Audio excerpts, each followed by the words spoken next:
जंगल वाले बाबा नमो नमः, जंगल वाले बाबा नमो नमः, जंगल वाले बाबा नमो नमः, जंगल वाले बाबा नमो नमः, जंगल वाले बाबा नमो नमः। परिवार कौन बसाता है, परिवार क्यों बसाता है, बता दूं मैं बताऊं क्योंकि इसलिए मैंने परिवार नहीं बसाया है। बताऊं क्योंकि तप और संयम, मेरे जैसे तप और संयम और साधना को धारण नहीं कर सकते, करने में आप अक्षम हैं। जो अक्षम होता है अथवा अपने उद्धार करना चाहता है वह व्यक्ति परिवार बसाता है। जो कठोर तप साधना और त्याग को धारण नहीं कर सकता है किंतु वह अपना उद्धार चाहता है, वह व्यक्ति क्या करता है, अपना परिवार बसाता है। एक दूसरे के सत्य और सन्मार्ग में सहयोग देकर उद्धार कर लेने की भावना से परिवार बसाया जाता है। क्या इनको भी उद्धार करने की भावना तो है लेकिन इतनी अक्षमता नहीं है, शारीरिक सुदृढ़ता नहीं है। और आपकी भी उस समय क्या किया जाता है, एक दूसरे के सत्य और सन्मार्ग में सहयोग करके एक दूसरे का उद्धार करने की भावना से परिवार बसाया जाता है। लेकिन आज ये भावनाएं समाप्त हो गई हैं। बंधु विचार कर लेना। और इतना ही नहीं, एक दूसरे पर उपकार करके उद्धार करने के लिए परिवार बसाया जाता है।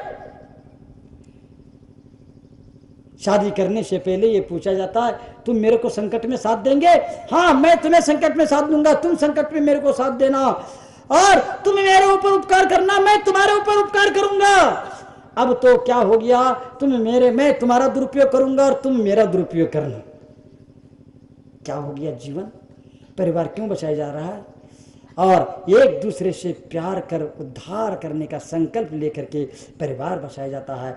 सिर्फ पैसे के लिए नहीं और सिर्फ स्वार्थ की वजह से नहीं, सिर्फ विषय की वजह से परिवार नहीं बसाया जाता है।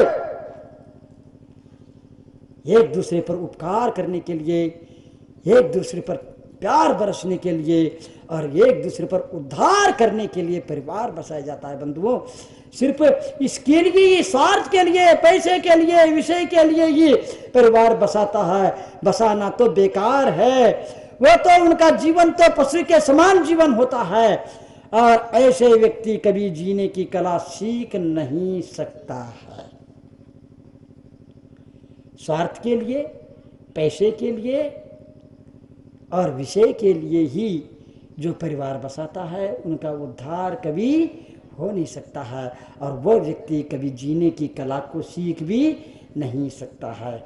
अतः परिवार में एक दूसरे के जीवन निर्माण में, एक दूसरे के भविष्य के निर्माण में सहयोगी बनने का संकल्प करो। यदि तुम जीवन जीने की कला सीखना चाहते हो,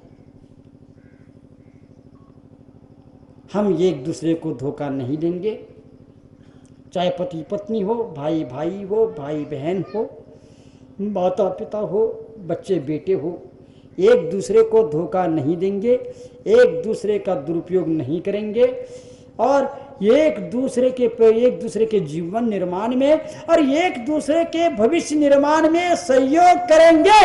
इतना संकल्प करो, इस मार्ग पर आगे बढ़ो।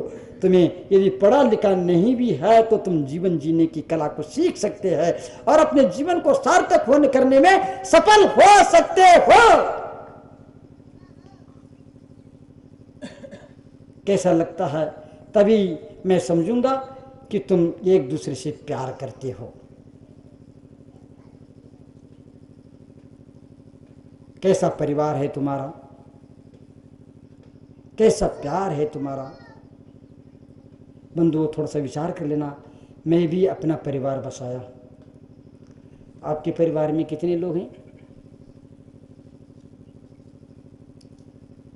हम दो, हमारे दो। क्या आपके परिवार में कितने लोग हैं?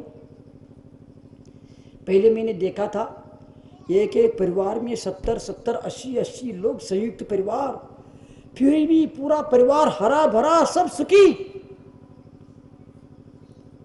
अब तो दो ही हैं लेकिन दोनों दुखी हैं, क्योंकि दया तो है ही नहीं। सबसे बड़ी बात तो एक दूसरे के प्रति दया तो है ही नहीं, एक दूसरे के प्रति श्रद्धा विश्वास तो है ही नहीं, एक दूसरे के लिए समर्पित तो है ही नहीं।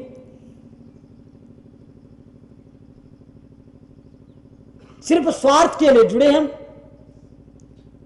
सिर्फ विषय के लिए जुड़े हम, सिर्फ रूप के लिए जुड़े हम, सिर्फ पैसे के लिए जुड़े हैं। महाराज जी आप पूरे पट्टी क्या बोलते हैं, पोल पट्टी खोल के रख रहे हो, इतना तो मत करो। लेकिन याद रखना दो लोग हैं लेकिन दोनों दुखी हैं। और ये घर में 200 लोग रहते थे लेकिन कोई भी दुखी नहीं हो सकता था। एक दूसरे को प्यार ही क्या प्राण देने के लिए तैयार होते थे।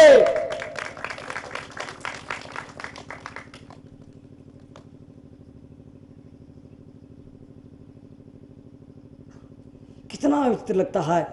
आप एक दूसरे को सहयोगी बनने का संकल्प कर सकते हैं क्या? मैं तो कहूंगा कि महाराज आप ये संकल्प कर लो, पति पत्नी और भाई बहन एक दूसरे के हम संकट में साथ देंगे, आपका दुरुपयोग नहीं करेंगे, हम एक दूसरे को धोखा नहीं देंगे। 7 फेरे होते उस समय इनका भी संकल्प करा देना चाहिए इन सबको शादी के समय में। और इतना ही नहीं, मैं तुम्हें धर्म में साथ दूंगा, तुम मुझे धर्म में साथ देना, तुम मुझे बुराई से बचा लेना, मैं तुम्हें बुराई से बचा लूंगा, और तुम्हें मैं अंत में तुम्हारी समाधि करा दूंगा, तुम मेरी समाधि करा देना। यदि ये भाव जग जाए तो परिवार बसाना कितना सार्थक हो सकता है। बंधु हम एक दूसरे के लिए धन के लिए, स्वार्थ के लिए, पैसे के लिए और विषयों के लिए मारने मिटने को तैयार हो जाते हैं, हम कैसे सुखी हो सकते हैं? बोलो, विचार कर लो। मैं यही कहना चाहूँगा, मैंने भी परिवार बसाया है, आपके परिवार में 4 लोग हैं, लेकिन मेरे परिवार इतना विशाल है, सारा संसार मेरा परिवार है। वसुधैव कुटुंबकम।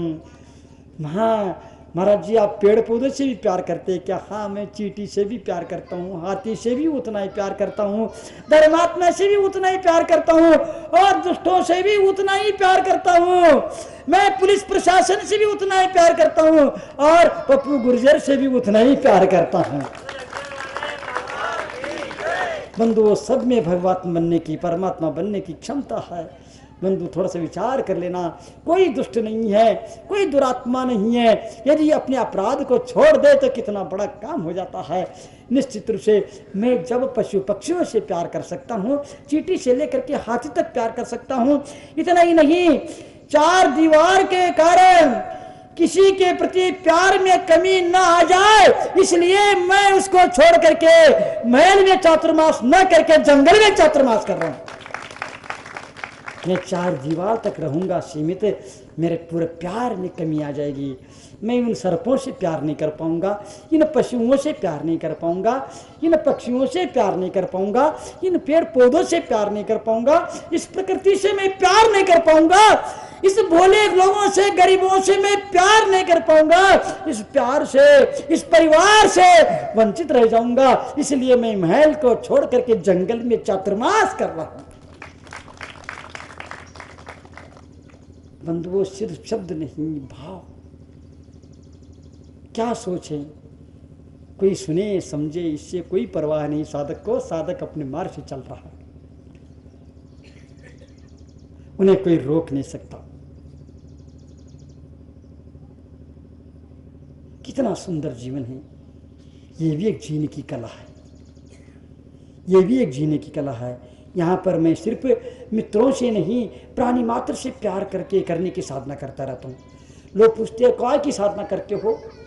मैं कभी अपनी आत्मा की साधना करता हूँ, मैं कभी सद्गुणों की साधना करता हूँ, मैं कभी त्याग की साधना करता हूँ, और अनेक प्रकार की साधना करता हूँ, कोई अध्ययन की साधना करता हूँ, अनेक प्रकार की साधना करता रहता हूँ।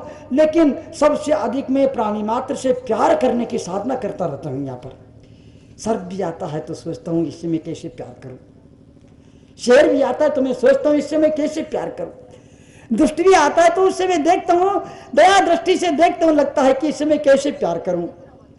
बंधुओं, मैं एक बात कहना चाहूंगा, शेर, सर्प, शत्रु, मित्र, अपने पराये आदि सबसे प्यार करने की कला सीखने के लिए मैं जंगल में साधना कर रहा हूं। बंधुओं, ये कला यहीं पर सीखी जा सकती है। महल में बैठ करके सबसे प्यार करने की कला को सीखा नहीं जा सकता है। इस प्रकार की जीवन जीने की कला को महल में बैठ करके सीखा नहीं जा सकता है। क्या सुन रहे आप लोग? बंधुओं, अभावग्रस्त, असहाय और अपरिचितों से प्यार करने मैं यहां आया हूं। इन अभावग्रस्तों से, जिनके पास गाड़ी नहीं है, जिनके पास घोड़ा नहीं है, जिनके पास पैसे नहीं है, जिनके पास कपड़े नहीं है, हर प्रकार का अभाव, जिनसे हर प्रकार के अभाव से ग्रसित है, ऐसे अभावग्रस्त और असहाय और अपरिचितों से प्यार करने मैं यहां पर आया हूं। परिचितों से प्यार तो सब करते हैं, लेकिन अपरिचितों से प्यार करना बहुत कठिन होता है। मेरे यहाँ पर कोई परिचय नहीं है, लेकिन मेरा परिचय है आपका। और मेरा परिचय क्या है? पैसा नहीं है, शरीर नहीं है, कपड़ा नहीं है, रूप नहीं है, हम और आपका परिचय प्यार है, और इससे उद्धार होना है। कोई परिचय काम नहीं आएगा, कोई परिचय काम नहीं आएगा। बंधुओं, मैं ये कहना चाहूंगा, सिर्फ उपकार करने वालों से ही नहीं, सिर्फ उपकार करने वालों से ही नहीं, अपकार करने वालों से प्यार करने आया हूं, और अपकार करने वालों से भी प्यार करने की कला सीखने के लिए मैं जंगल में प्रवेश किया हूं। अपकार करने वालों से भी प्यार करने की कला, वो अपकार करने वालों से भी प्यार करने लगता है। आप भी यदि अपना उद्धार चाहते हो तो इस प्रकार के सबसे प्यार करना सीखो। उपकार करने वालों से भी प्यार करो, अपकार करने वालों से भी प्यार करो। वो भी उस प्यार का महत्व समझ जाएगा, और वो भी एक दिन प्रभात्मा हो जाएगा। अभावग्रस्त, असहाय और असभ्य, अशिष्ट और काले कलूटे आदिवासी, शत्रु और पशुओं में, इन गरीबों में जब मैं प्रभु रामचंद्र को देखता हूँ, इन गरीबों में काले कलूटे शरीर और फटे कपड़े, बिखरे बालों में भटकते हुए इन आदिवासियों को देखता हूँ, इन गरीबों को देखता हूँ, इन दीन दुखियों को देखता हूँ, इन पशुओं को देखता हूँ, इन सर्पों को देखता हूँ, इन शत्रुओं को देखता हूँ, इन पेड़ पौधों को देखता हूँ। उनमें जब प्रभु रामचंद्र का मैं दर्शन करता हूँ, भगवान महावीर आदि का दर्शन करता हूँ, मेरा प्यार उमड़ने लगता है। मैं अपने प्यार को रोक नहीं पाता हूँ। बंधुओं, कितना जीवन है, क्या जीवन है। ये जीवन महल में नहीं मिल सकता है। करीब 10 लाख से अधिक लोगों का मांस, मदिरा आदि का त्याग कराना, और वो भी सभी जाति वर्ग के गरीब लोगों का उद्धार, तो मैं सिर्फ निष्कपट प्यार करके किया हूँ। मैंने इनको पैसा नहीं दिया, मैंने कोई गाय नहीं बांटा, और मैंने कोई दूसरा काम नहीं किया। देने के लिए मेरे पास क्या है? मेरे पास सिर्फ आशीर्वाद है, मेरे पास सिर्फ प्यार है। बंधु, विचार कर लेना, मैं इसी प्यार से आपका उद्धार करने यहाँ पर आया हूँ। इसी प्यार से मैं अपने आप का उद्धार करना चाहता हूँ। नहीं, लोग लालच दिया है, मैंने कुछ नहीं किया, और मेरे पास इसके लिए फुर्सत भी नहीं है, मेरे पास इसके लिए जगह भी नहीं है। मुझे लगता है कि एक दिन शरीर, संपत्ति और संसार आदि सब कुछ समाप्त हो सकता है। एक दिन ये शरीर भी समाप्त हो सकता है, जल करके अग्नि में राख होकर के शरीर भी उड़ सकता है। ये शरीर भी, मकान दुकान भी जल करके राख हो सकते हैं, खाक हो सकते हैं, और परिवार के लोग भी छूट सकते हैं, सब कुछ समाप्त हो सकता है। लेकिन मैं तो ये संपत्ति भी छूट सकती है, सब कुछ चला जा सकता है, पर हम लोगों के परस्पर के निष्कपट प्यार कभी समाप्त नहीं हो सकता है। क्या प्यार है हम लोगों में, क्या प्रेम है हम लोगों में, निष्कपट प्यार, निस्वार्थ प्यार। बंधु, ये प्यार परमात्मा बना देगा हम लोगों के लिए, पैसा नहीं।